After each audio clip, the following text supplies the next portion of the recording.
Uh, Guys, welcome back. Papa nkhani zokhuzana ndi nkhondo kwa amene timakonda ma updates a nkhondo. Ku YouTube kuno sikuti safe and taganiza kuti tingopanga page ku Facebook kumene tizingotumiza umene koko kungokhala za nkhondo zokhazokha. Koma kunoku ayi chifukwa chena kuti anu ake sakukondwa ndipo tilandira warning kale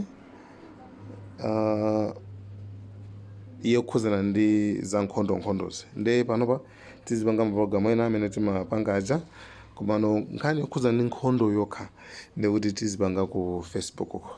Guys itu nde nkhani yake ndi imene ndithu.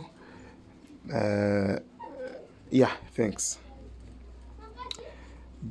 Ku YouTube kuchana ku Facebook muona kuti ndikumene kuku maujina ake na amene profile pictures ake na amene mwaona nokha, then mupanga follow ngati kungakhala kuti leloli anthu angapo